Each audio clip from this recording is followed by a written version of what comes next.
Welcome back to the news at 10. Nigeria's permanent representative to the United Nations has called for a sustainable approach to conflict resolution across the world.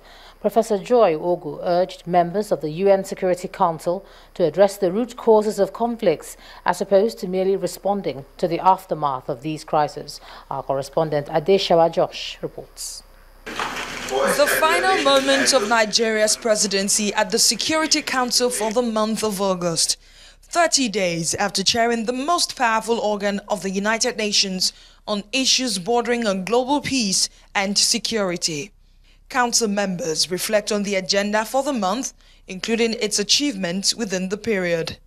This month, Madam President, the Council covered a wide breadth of issues on the role of regional and sub-regional organisations in our work on international peace and security, on the importance of security sector reform in sustainable peace building, and on the vital need to learn from last year's Ebola outbreak and recommit to reaching zero.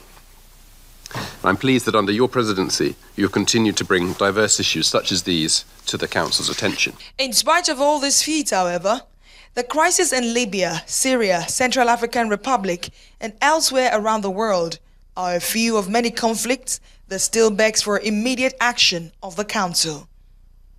In her parting words, the outgoing president of the United Nations Security Council, Professor Joy Ogu, urged members to be more strategic in their approach to conflict resolutions for sustainable results.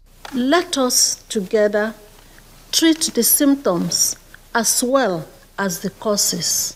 We tend to treat the symptoms rather than the causes. We must address the root causes of conflict. After all is said and done, many agree the month of August has been a very fruitful one at the Security Council, and this obviously calls for celebrations, as it is the tradition of the chamber to honor outgoing presidents.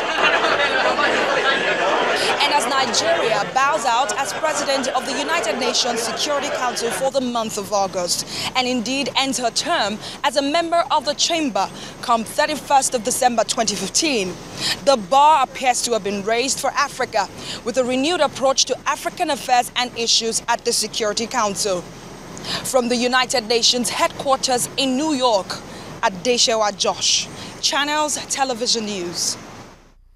All right, from there, let's move on to sports. Here's Charles Aruka.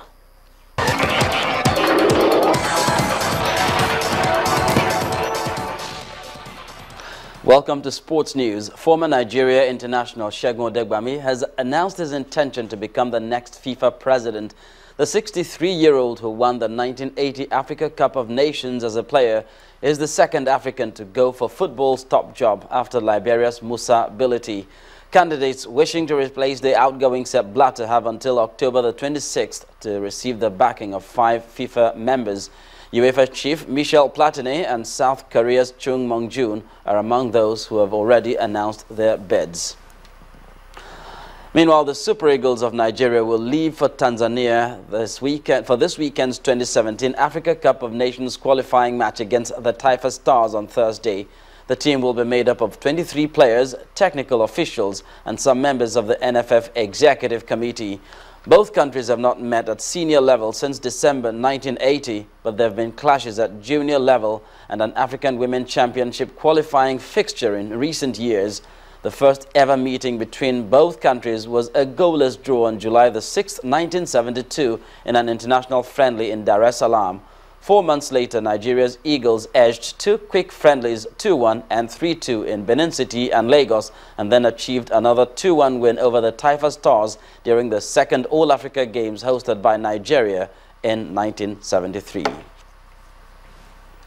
In Europe, Manchester United have completed the signing of French forward Anthony Martial. The Premier League side have splashed out £36 million plus numerous add-ons for the 19-year-old. The deal sees Martial surpass PSG's Lucas Moura as the costliest teenager in football history. Martial, who has made just 29 starts in his senior career, becomes United's third most expensive signing of all time, with only Angel Di Maria and Juan Mata costing more. Rio Olympics Organizing Committee President Carlos Nuzman says water quality at the sailing venue will be optimum by the time the Games begin next year. A scientific report carried out last month indicated that contamination levels could be harmful to the athletes, but Newsman is convinced that the waters will not pose any health threat next summer. The International Olympic Committee has ordered testing for disease-causing viruses after taking advice from World Health Organization. The health of the athletes is our number one point that we are working. And we work very closely with the state of government, and we keep the researchers permanent to not have any claim during the games. And I have no doubt we'll do this, the sailing competition in Guanabara Bay. The Marina da Gloria, this is number one, needs improvement and will be totally clean at the end of this year with the construction of a new pipe structure that will keep rainwater and sewage elsewhere. I assure you that the health and well-being of the athletes is our first priority. In basketball, the Atlanta Hawks will retire Dikembe Mutombo's number 55 jersey on November the 24th when the team play host to the Boston Celtics. Host CEO Steve Koonin made the announcement today and also declared September the 1st, 2015 as Dikembe Mutombo Day. Mutombo played for the Hawks from 1996 to 2001, will also be enshrined in the Naismith Memorial Basketball Hall of Fame on September the 11th. And that's where we lay it up on sports news. It's back to Ijoma with the rest of the news at 10.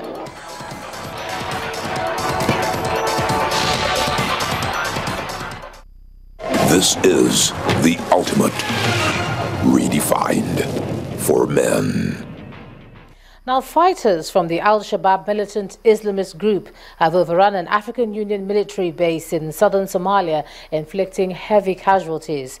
The militants claim they killed as many as 70 AU soldiers. Here's Cynthia Are with more. Well, thank you. The male suspect was arrested in Sakeo province, east of Bangkok, on the border with Cambodia. The foreign man was arrested in Bangkok on Saturday over the blast in Irawan Shrine, which killed 20 people.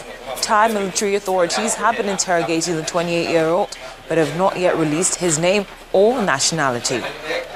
Then hundreds of migrants have been protesting outside of a major railway station in the Hungarian capital after police sealed off the terminal to stop them traveling through the EU.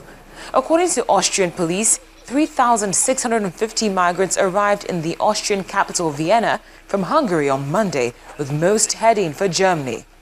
Finally, as things stand now, South Sudan's rebel leader Riek Machar is pointing the accusing finger at government forces, saying that they are at fault for repeatedly breaking a ceasefire and putting the newly signed 8th peace deal at risk.